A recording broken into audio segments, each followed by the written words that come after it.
Hi! In front of me is Lenovo 10e Chromebook, and today I would like to show you how you can switch on or off auto rotation.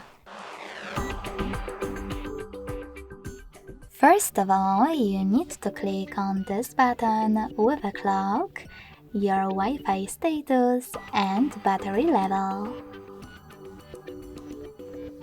This way you will access shortcut menu. After locating it, tap on Auto Rotate icon. As you can see, mine is now violet.